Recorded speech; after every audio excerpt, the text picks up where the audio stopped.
Hi there boys and girls, Bruce here, and I just wanted to do a little video on something I get asked quite a lot on the YouTube channel and direct messaging. When I do review videos, why do I seem to love the products a little bit too much? Am I being paid? Am I being sponsored by these companies? As most of you are aware who've watched any of my videos, no, I am not. Currently, I do not have any endorsement deals. I do not have any sponsorship from any company. No one sends me gear to let me keep. I've had some products sent to me that I've reviewed and sent back as a reviewer, and building relationships with those companies.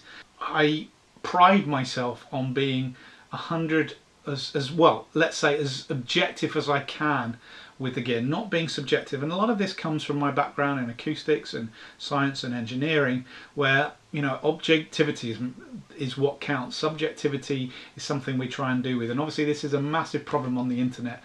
This is a massive problem listening to people with opinions. People have strong opinions. People are extremely subjective, and we don't have peer-reviewed systems on the internet like you would do in an academic journal. You can say anything on the internet and you can get away with it, and then people believe you, and then all these myths start to expand, and belief systems. I try to be as objective as I can, not to buy into a lot of the stuff around products.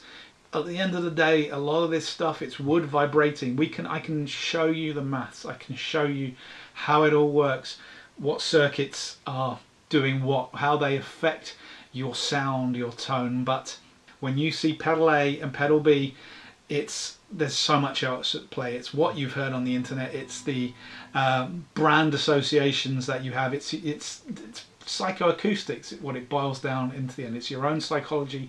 It's your own beliefs and values attributed to even colours. Down, lowers a certain pedal colour. What makes you attributed to that?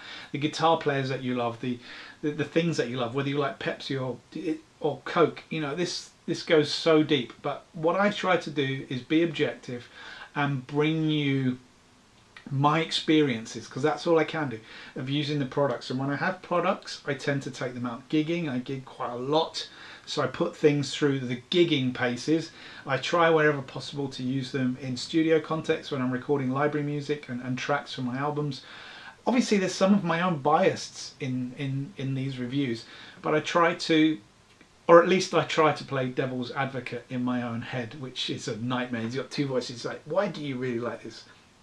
But what I wanted to say, why I'm positive about most of the gear that I review, is because I have bought it. I have been through the process that you're going through when you're looking for gear. I go online, I look at reviews, I listen to demos, I go on YouTube. So when I actually go out and get a product, it's because I've put hours of research into it, knowing that it is the right, hopefully it's the right product for me. And I'll go to a guitar shop if there's a couple of things I want to try out, and I will obviously walk away with the one that I love. And then I will come and do a review of it. So if I get into the fortunate position where lots of companies start sending me lots of the gear to review, obviously I will then try and be as objective as possible. And if I don't like something, I will let you know why I don't like it. But I hope also for those of you who watch my channel and like my channel, I know some of you don't because I don't say the right thing, and there's a lot of nonsense out there on YouTube. But one thing I know about the majority of the people who watch my channel, you guys are switched on, you're intelligent guys, you're thoughtful, and you put a lot of effort into thinking about your gear. And I hope that I can answer your questions with that level of intelligence in removing some of the emotional things that you see that permeate other reviews. The reason I love most of the stuff that I review is because I have bought it, I have gone out and I've chosen the things that I know I'm going to love. I'm not going to waste my money on things that I don't like. So that negates a large proportion of gear that I might review. Again, if companies want to send me stuff, I'll happily review it. But I would also add, we're in 2017 now. It's really hard, I feel, to get bad gear. Gear is pretty amazing. And a lot of the issues, when I remember starting playing guitar in the 80s and 90s with gear, would it fall into pieces and being kind of crappy produced and mass produced junk, you know, that's kind of done away with. You know, the levels of quality that most gear manufacturers produce these days is pretty high. When it does boil down to it, a lot of gear comes down to personal preference. You know, there are so many distortion pedals, for example, on the market now. They are all brilliant. They really are, but it all depends on what you like and what you want out of something. And I suppose one of the downsides of the internet is the global brands taking over. There aren't that many shops. Back in the day, there'd probably be a local shop and you could go there and you could actually try something for yourself. Now you're kind of going around, I'm doing the same. I'm finding trusted sources on the internet, people whose opinion I value, and going, what do they think of it? Or that person or this person, this guitarist, they're in line with what I am looking to do with the instrument or with equipment in my studio. Therefore, this kind of gear is on my hit list. For example, I'm not a big fuzz user. Fuzz doesn't speak to me. I'm very much an overdrive guy or a distortion guy. I've tried fuzz, I bought tons of fuzzes.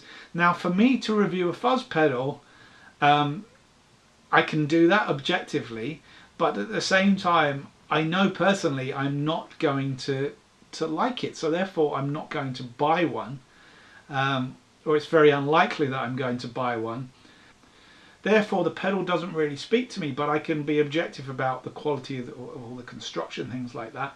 And as I said, the majority of the time, those things are great. You know, the construction is great these days, the design is great, and the same comes down to this stuff about digital modeling, etc, etc, etc. You know, these units are phenomenal. If you were around 20-30 years ago, you know, you'd only dream of what is possible today. These things sound great. Yes, perhaps they are not the same. That doesn't mean they are worse. That just means they are different. There's a no pun intended. There's a big difference there. They're usable. That they answer problems, and that's the thing that I like to put into my reviews, is putting gear through its paces. You find some of the problems, and also you kind of find things that maybe you would like. When a pedal designer is a completely different human being to you, and whatever they've laid out a pedal or the way it works is something they've done. They don't just design this to spite you, which is what I feel some people do. Oh, why don't they? You know, there's so many complicated reasons behind any piece of design gear, and I guess we're so used to software now, where software it's easier to update in a certain degree, and because it's, you know, it's not a physical product. But you imagine, to make a pedal, you've got to go to a molding. Those molds have got to be made, and you've got to make sure it's all right. The circuits have got to be all correct and tested. It's a lot more physically intensive than writing software. So you have to get the designs work, and they can't cater for everything. Whereas software, you can keep bolting little bits and pieces on user requests, which are a lot harder to do in a physical product. What I'm saying here, the short version is, the reason I love the gear that I review is because at the end of the day, I have bought it myself with my own money that I've earned through playing guitar or writing music. So the decision was very important to me, and I spent a lot of time doing it. No other reason. It's not because I'm being sponsored. It's not because gear, you know, companies are throwing gear at me. It's just because the gear I choose is the gear I love, the gear I want to use, and the gear that I maybe give a bad review to or an indifferent review to, I don't tend to own because it never gets past the first hurdle. I hope you found that useful. I will catch you later. Hi there boys and girls, Brucey here. Thanks for watching this video. I hope you found it useful.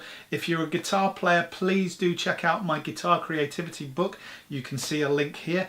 It's packed full, jammed full of different types of lessons which are going to get you thinking outside the box, thinking differently about the guitar, thinking about your approach to the guitar. Very much in line with some of the lessons I've got on my channel, so please do check out the book. And if you don't want to check out the book, then click subscribe and get more free content from me. Catch you later.